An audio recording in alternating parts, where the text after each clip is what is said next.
Thank you for tuning in to The Truth Talks. I'm your host, Karina Rachel, and today I'm talking with Debra about her experience in the foster care system.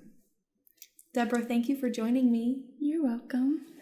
So can you maybe just give us a background of how you ended up in the foster care system? Well, when I was about 6 years old, my parents were going through a rough time, and my mom and stepdad voluntarily put all 5 of my siblings in foster care.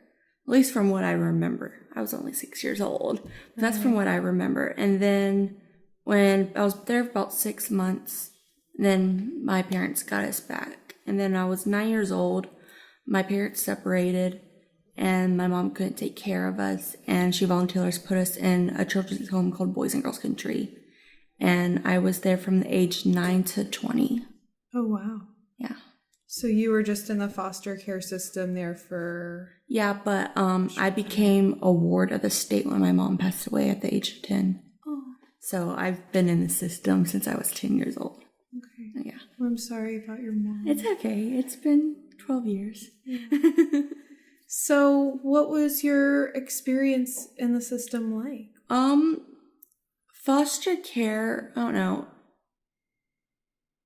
I didn't care for it much. I felt like I was an outcast. My foster parents didn't treat me that well. At Boys and Girls Country, in the beginning, it kind of felt like that, especially after my mom passed away, because, you know, I'm a little girl. That mother just died. They didn't know how to deal with that. Mm-hmm. And then, as I grew older, I got more stable house parents that knew how to deal with me in my situation. And, you know, it got better. And it was a pretty good experience towards the end. Yeah. Yeah. So you were in the child's home for how many years total? 13 years. Yeah. Okay.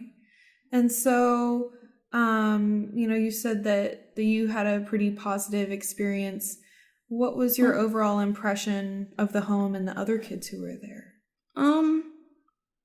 It differentiates with other kids. It matters how you put your attitude there. There was kids that were just downright, you know, I don't want to be here. I'm going to, you know, act out any way I want. So they were in trouble all the time. You know, no privileges, consequences, you know. So their experience were probably a lot worse than others. Right. And it's a matter of how their attitude was put towards it. If you went there with a great attitude, did what you were told to do, then things went well nicely. Yeah. Yeah. So you felt like as long as you kind of stayed in line and did what you knew they wanted. Yeah. And, you know, they were pretty flexible with things, you know. It's just, there were certain rules that they set that, you know, were pretty reasonable. Like there was one, you weren't allowed to date other residents. That's a pretty reasonable rule because, you know, it's a whole surrounding family environment. You wouldn't date your brother, would you? Right. So that's what they try to, you know, make it after us. But, you know, it's just there's certain rules, you know, where teenagers, young kids, you know, were rebellious. So it was just, and a lot of the kids there went through traumatic experiences, and some house parents weren't sure how to deal with it. And there were some kids that I was just like, you know, didn't belong there. But, you know, Boys and Girls Country did their best with every kid. Right, right. So you feel like you had a better experience in the child's home?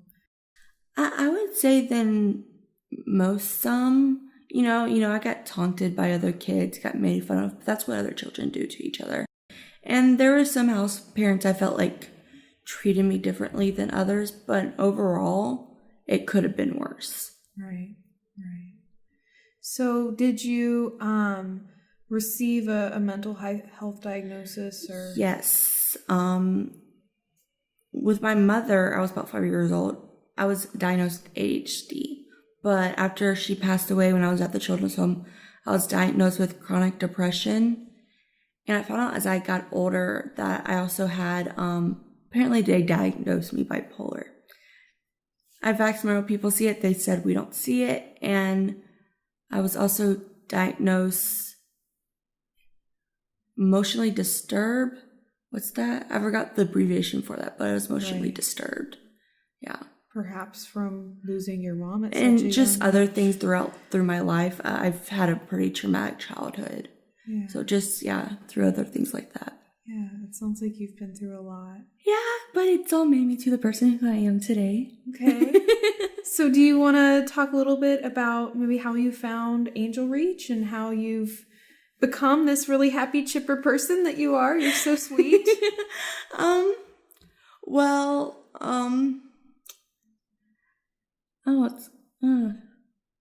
had gotten pregnant, and I gave my daughter to adoption to my adoptive parents. And I was just I wasn't living the best situation. And my, one of their coworkers works for, I can't think of the name of it. It was some kind of program, and he knew Sandra. Uh-huh. And he was like, maybe you should apply for here. It'd be a great situation. Cause, I was living on my own for a while, and it just wasn't a best situation because I haven't been taught to live independently, and I just need gosh, it's hard. It's just become more of an independent adult. Right. And it's just, Boys and Girls Country, they try to teach that to us, but it wasn't really taught that well. Right. So, I wasn't doing well. I didn't have a job. I was just staying in my room all the time. And sadly enough, it was just very depressing. Mm-hmm.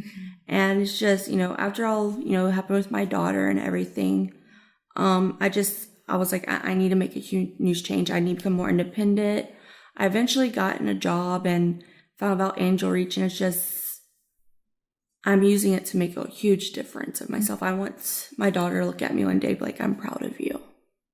Well, I'm sure that she is. She's only 4 months old. Oh, okay. Well, she will be.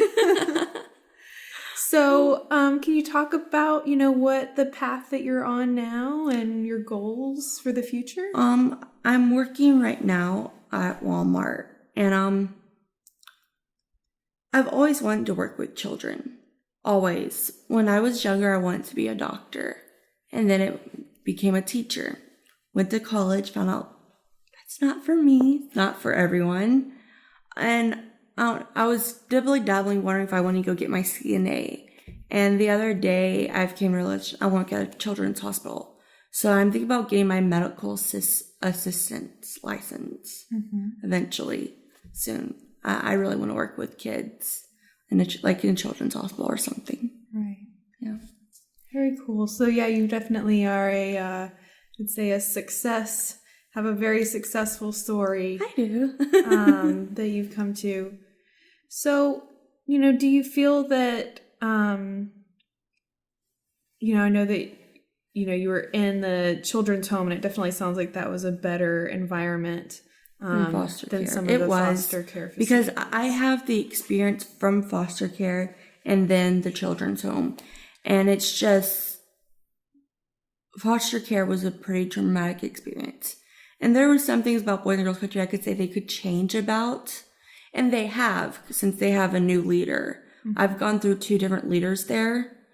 And since I was there. But, I could say I got the better hand of it than most kids that have been in the system. Mm-hmm. So could you maybe compare the foster care or the foster home with the children's home some more? Well, Boys and Girls Country is a Christian organization for family in crisis. They're based on a family-oriented atmosphere. They don't want it to be a program. They want it to be home. This is where you live, you sleep, you eat. We are your family. Mm-hmm. And, they're not our parents, but they're temporary parents. Right. And at my foster care home, it was strictly, we're here to take care of you. And I felt like they didn't really care for us, mm-hmm. I got in trouble for the smallest little thing a 6-year-old should not get in trouble with. You should have taught, Right. And it's just, they don't care. I think the family I was with was only for the money. Because what I've been told is like every kid you get taken, you get in for money. Yeah. And that's what I heard. A lot of families just do it for the money. And Boys and Girls Country, a lot of the house parents are there because they're there for the children. They want to make a change in those children's life. And I see it throughout all the days. My adopted parents were my house parents. Mm-hmm. And I just grew a close relationship enough with them that I was able enough to call them mom and dad, and they took me in. Right. Yeah. So Right.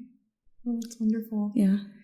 So if there was something that you could say to other foster care youth, other kids who are in the system, or maybe they're even in a children's home or something, what would you want to say to them? It might seem hard right now, but it gets better. You just got to push through it every day. It gets better, trust me. Okay. Yeah. It's better. You just have to hang in there. Hang in there, put a smile on your face every day, and thank God that you woke up the next day. Yeah. Is there anything else that you'd like to share? No, I'm pretty good. Okay. Well, Debra, thank you so much for sharing with me today. You're welcome. Thank you so much for watching. I hope that you enjoyed this video and you'll leave your comments below. Please be sure to subscribe to the channel so you can see all the future videos in this series. Thank you so much for watching and have a wonderful day.